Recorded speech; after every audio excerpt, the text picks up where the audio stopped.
Senior صحافی اور تجزیہ کار رؤف کلاسرا کے مطابق دنیا کو سمجھ نہیں آ رہی کہ وہ پاکستان اور بھارت کو کیسے ایک دفعہ پھر جنگ لڑنے سے باز رکھے۔ یہ پہلی دفعہ ہے اور نہ ہی آخری دفعہ۔ دونوں ملکوں کا یہ رویہ بہت پرانا ہے کہ وہ ایک دوسرے پر حملہ کرنے کا جواز تلاش کرتے رہتے ہیں۔ بھارت ماضی میں اپنے ہاں بڑی بڑی دہشت گردی کے بعد بھی سنجیدہ طور پر جنگ لڑنے کی دھمکی نہیں دیتا تھا۔ اگرچہ 2-3 دفعہ بھارت اپنی فوجیں سرحد پر لایا اور لگتا تھا کہ اب جنگ ضرور ہوگی۔ اگر آپ کو یاد ہو تو جب واجپئی صاحب بھارت کے وزیر اعظم تھے اور جنرل پرویز مشرف پاکستان میں چیف ایگزیکٹو کا عہدہ سنبھال چکے تھے، واجپئی اور جنرل مشرف خطے کے دیگر ممالک کے سربراہ کے ساتھ نیپال میں ایک کانفرنس میں شریک تھے۔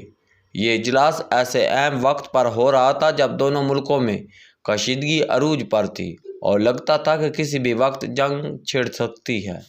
جنرل مشرف نے کانفرنس میں اپنی تقریر کی اور واپس اپنی کرسی کی طرف جاتے ہوئے اپنا ہاتھ وہاں بیٹھے واجپئی صاحب کی طرف بڑھا دیا، جو اس کی توقع نہیں کر رہے تھے۔ مشرف کا یہ اقدام سراسر غیر متوقع تھا۔ واجپئی ایک لمحے کے لیے جنرل مشرف کا بڑھا ہوا ہاتھ دیکھ کر حیران ہو گئے، لیکن پھر انہوں نے خود کو سنبھالا اور اٹھنے کی کوشش کرتے ہوئے اپنا ہاتھ آگے بڑھا کر مشرف سے مصافحہ کیا اور پورا ہال تالیوں سے گونج اٹھا۔ دونوں ممالک میں جاری کشیدگی اور تلخی ایک لمحے میں ختم ہو گئی اور جنگ کا خطرہ ٹل گیا۔ جنرل مشرف جب واجپئی صاحب سے ہاتھ ملانے جا رہے تھے تو انہیں یقیناً یاد ہوگا کہ واگا بارڈر پر وزیر اعظم نواز شریف کے ہمراہ وہ واجپئی کے استقبال کے لیے نہیں گئے تھے کہ بھارتی وزیر اعظم کو پروٹوکول کے تحت سلوٹ کرنا پڑتا۔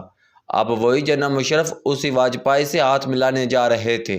بالکل ٹھیک کہتے ہیں کہ بعض دفعہ ہاتھ سے دی گئی گانٹھیں دانتوں سے کھولنا پڑتی ہے۔ اب برسوں بعد پھر وہی صورتحال ہے، لیکن آج بھارت میں واجپئی جیسا وزیر اعظم نہیں جو پاکستان کے ساتھ معاملات کو دانشمندی سے ہینڈل کرے۔ بھارت میں یہ سمجھا جاتا ہے کہ واجپئی اور کانگریسی وزیر اعظم منموہن سنگھ کی نرم مزاجی کی وجہ سے مسائل پیدا کیے، لہذا مودی کو ایسا وزیر اعظم سمجھا گیا جو سخت گیر مزاج کا حامل ہے۔ یوں مودی کو مقبولیت ملی اور اس کے بعد ہم نے دیکھا کہ معاملات بگڑتے چلے گئے اور پچھلے 10 برس میں مودی کے دور اقتدار میں پاکستان اور بھارت متعدد مرتبہ جنگ کے دہانے پر پہنچ چکے ہیں۔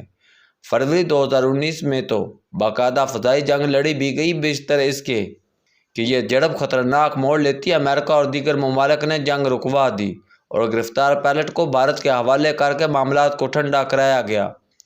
بھارت کبھی اس خوف کا بھی شکار تھا کہ اگر پاکستان پر حملہ کیا تو اسلام آباد روایتی جنگ کی بجائے نیوکلیئر جنگ کی طرف جائے گا، کیونکہ بھارتی فوج کو ادوی برتری حاصل ہے اور اب جنگ چھوٹے چھوٹے ایٹم بموں سے لڑی جائے گی۔ لیکن 2019 کے واقعہ سے بھارت کو حوصلہ ملا کہ پاکستان فوری طور پر نیوکلیئر آپشن کی طرف نہیں گیا۔ بھارت کے باقول پاکستانی قیادت اکثر دھمکی دیتی تھی کہ اگر اس پر حملہ ہوا تو وہ سیدھا ایٹم بم استعمال کریں گے، لیکن پاکستان نے روایتی جنگ لڑی اور بھارتی جنگی جہازوں کے جواب میں اپنا جنگی جہاز استعمال کیے۔ اس پر بھارت کو تسلی ہوئی کہ دونوں ملک ایٹم بم کے بغیر بھی جنگ لڑ سکتے ہیں اور یہی بھارت چاہتا ہے، لہذا اس نے اس صورتحال کا جائزہ لیا۔ اگر پاکستان پر حملہ ہوتا ہے تو اس کا رد عمل کیا ہوگا؟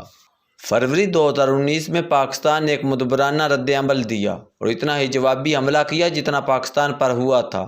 پاکستان کو بھارت پر ایک نفسیاتی برتری اب تک حاصل ہے کہ بھارت کا نہ صرف جہاز گرایا بلکہ ان کا جنگی پائلٹ بھی گرفتار کیا گیا، جس کی واگا بارڈر پر حوالگی پوری دنیا نے لائیو دیکھی۔ بھارتی پائلٹ کو حوالے کرنے کے لیے دفتر خارجہ کی ایک خاتون افسر کی ذمہ داری سونپی گئی۔ یہ بھی اپنی طرح کا ایک پیغام تھا کہ پاکستان نے یہ کام ایک خاتون افسر سے کرایا ہے۔ یوں بھارت کا وہ حملہ جو پاکستان کو ڈرانے یا دھمکانے کے لیے تھا، وزیر اعظم مودی کے لیے شدید پشیمانی کا سبب بنا اور بھارتی اپوزیشن نے اس پر سخت تنقید بھی کی۔ بعد ازاں پتہ چلا کہ بھارت کے پاس جدید جنگی اسلحہ نہ تھا اور جہاز بھی روسی ماڈل کے پرانے تھے، لہذا بھارت کے جنگی جہاز پاکستان کا مقابلہ نہ کر سکے۔ اس لیے سوچا گیا کہ فوری طور پر نیا اسلحہ خریدا جائے۔ پچھلے 5 سالوں میں فرانس سے 60 رافیل طیارے خریدنے کا معاہدہ ہوا اور اب تک 36 طیارے بھارت پہنچ چکے ہیں۔ اس طرح اسرائیل اور امریکہ سے بھی اسلحہ خریدا گیا۔ بتایا جاتا ہے کہ اس میں جدید جنگی ہیلی کاپٹر اور میزائل سسٹم بھی شامل ہے۔ اسرائیل نے بھارت کو زیادہ جنگی سامان فراہم کیا ہے۔ روایتی طور پر بھارت روس سے اسلحہ لیتا رہا ہے، لیکن پچھلے کچھ عرصے سے روس یوکرائن جنگ میں پھنسا ہوا ہے اور روس سے اسلحے کی سپلائی 20% کم ہوئی ہے۔ بھارت نے اب نئی منڈیاں تلاش کی ہیں اور امریکہ اور فرانس سے نیا اسلحہ خریدا ہے، جو بتایا جا رہا ہے کہ جدید ٹیکنالوجی کا حامل ہے، لیکن اب بھی بھارت کے پاس صرف 10-15% ہائی ٹیک ٹیکنالوجی کا اسلحہ ہے۔ بیشتر اسلحہ اب بھی پرانا ہے۔ اگرچہ رافیل جہازوں کی وجہ سے بھارتی فضائیہ طاقت میں اضافہ ہوا ہے، مگر بھارت نے رافیل کے نام پر فرانس سے 60,000 کروڑ روپے کی شاپنگ کی ہے۔ ایک اور بات قابل غور ہے کہ امریکی روایتی طور پر بھارت کو اس طرح اسلحہ نہیں دیتے، بلکہ بھارت ہمیشہ امریکہ کی طرف سے پاکستان کو دیے گئے F-16 جہازوں اور دیگر جدید اسلحے پر بڑے اعتراضات کرتا رہا ہے۔ بھارت کو ہمیشہ اعتراض رہا کہ جب بھی امریکہ پاکستان کو جدید اسلحہ دیتا ہے تو وہ بھارت کے خلاف استعمال ہوتا ہے۔ اس لیے امریکہ نے بھارتی دباؤ کے تحت پاکستان کو اس بات کا پابند بنایا کہ وہ F-16 جہازوں کو اپنی سرحد سے باہر حملوں کے لیے نہیں بھیجے گا۔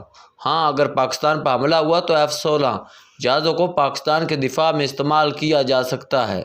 اس لیے جو جنگی جہاز مقبوضہ کشمیر میں بھارتی فوجی ہیڈ کوارٹر کے قریب بم گرانے کے لیے بھجوائے گئے، وہ F-16 نہیں تھے۔ پاکستان چین کے تعاون سے JF تھنڈر بنا چکا ہے، جو F-16 کے لیول کی کارکردگی دکھا سکتے ہیں، لیکن بھارت اب رافیل جہازوں کی آمد کے بعد خود کو زیادہ بہتر پوزیشن محسوس کر رہا ہے۔ پاک فضائیہ کا اعتماد بھی آسمان کو چھو رہا ہے، کیونکہ وہ چند سال قبل بھارت کا جہاز گرا کر ایک پائلٹ کو گرفتار کر چکے ہیں۔ بھارت کے پاس اگرچہ اب امریکہ، فرانس، اسرائیل اور روس سے خریدا گیا جدید اسلحہ بھی ہے، لیکن نیو یارک ٹائمز کی رپورٹ کے مطابق اسے ایک ڈر اور خوف بھی لاحق ہے کہ رافیل جہازوں کو آپریٹ کرنے کے لیے جو قابلیت یا صلاحیت چاہیے، شاید وہ ابھی بھارتی پائلٹس کے پاس نہیں ہے۔ لہٰذا رافیل کا خطرہ مول لینے سے بھارت گھبرا رہا ہے کہ نئے جنگی جہاز پوری طرح استعمال نہ ہو سکیں اور پھر کوئی جہاز گرا دیا گیا اور ایک اور ابھینندن پکڑا گیا تو وزیر اعظم مودی کہاں کھڑے ہوں گے۔ یہی وہ خوف ہے جو اب تک جنگ شروع کرنے کی راہ میں رکاوٹ بنا ہوا ہے۔